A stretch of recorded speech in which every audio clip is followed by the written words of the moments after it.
कृष्ण परमात्मा ने अपने जीवन में गीता के सारे सिद्धांत जी करके बता दिया है।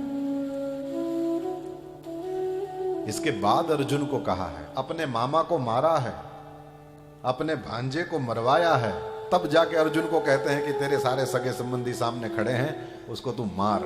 ये इसको नहीं मार रहा है तो अभी तो ये तू मोह में फंसा है।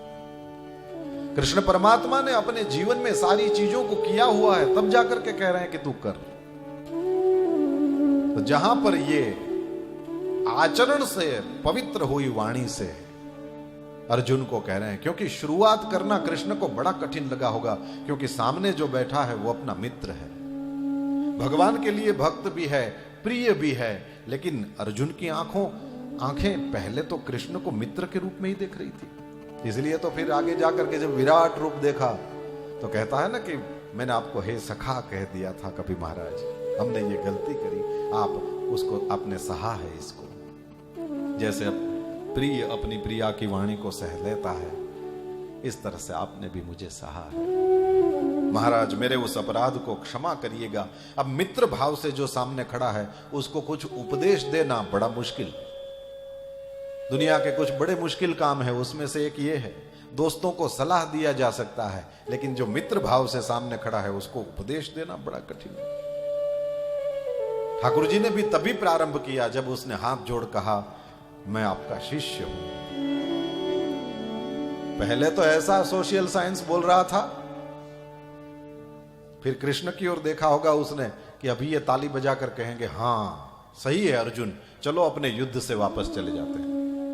लेकिन कृष्ण ने ताली नहीं बजाई। मेरे गुरुदेव भगवान पूज्य भाई श्री कहते हैं कृष्ण ने गाली दिया। ताली की आशा थी, गाली मिली। क्लैब्यम मास्मगमः पार्थ नैतत्वयुपपद्यते, ये तुझे शोभा दे रहा है, नपुंसक बन रहा है। पंडितों जैसी बात करता है, लेकिन पंडित लोग ये गतासून गतासूंश्च नानुशोचन्ति, ये मर गया है और अभी ये जिंदा है, ये सब पंडित लोग नहीं देखते। बातें बड़ी बड़ी बना रहा है, लेकिन ये बातें अच्छी और सच्ची होने के बावजूद गलत जगह पे कर रहा है। और ये नियम है, सत्य को भी प्रकट करने का समय होता है। बात आपकी लाख अच्छी हो, लेकिन यदि गलत जगह पर गलत आदमी को कही जाए, मानेगा नहीं वो। गलत जगह पर गई, क्योंकि एक देखो दोनों चीजें जमीन में वो अंदर ही डालनी होती हैं, लेकिन एक हुआ गाड़ना, एक हुआ बोना। दोनों में बीज को आप जमीन में ही डालते हैं, लेकिन यदि नहीं उगता तो समझ लो आपने गाड़ दिया, और यदि उगता है तो समझ लो आपने बो दिया।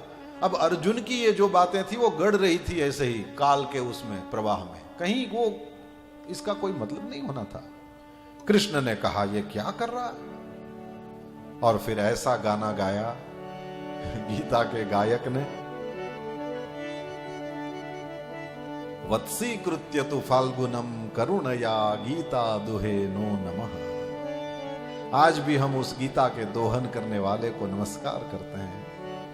उपनिषद रूपी गायों को हाँकने वाला वह ग्वाला अर्जुन को बछड़ा बनाता है। सुधियों को पिलाना है, इसलिए दूध दोहना है, लेकिन गाय जब तक बछड़े को नहीं देखती तब तक पहनाती नहीं है, और गाय जब अपने बछड़े को देखती है तो फिर दूध वो देने के लिए तैयार हो जाती है। इस ग्वाले को पता है कि उपनिषद रूपी गायें जब अर्जुन जैसा कोई जिज्ञासु बछड़ा मिलेगा तो फिर वो तुरंत दूध देने के लिए तैयार हो जाएगी। और इस ग्वाले ने, इस गोविंद ने, इस गोपाल ने, देखिए दूध दूहा है हम सब के लिए।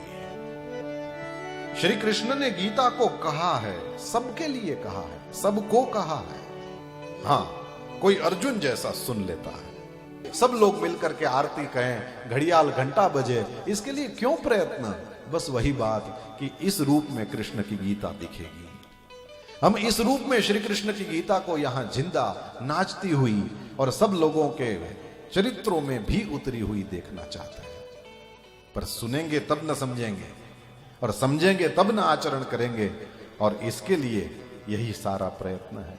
इसलिए अपने भजन को छोड़ करके सब जनता के बीच में आना होता है। इसलिए पसंद हो न हो हाथ में माइक पकड़ के कुछ चार अमृत वचन सुनाने होते हैं कि कोई तो सुन रहा होगा।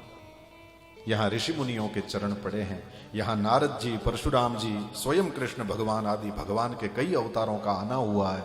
ये जगह कोई सामान्य नहीं है। ब्रह्मा जी को यज्ञ करने का मन हुआ होगा, कोई सामान्य जगह होगी?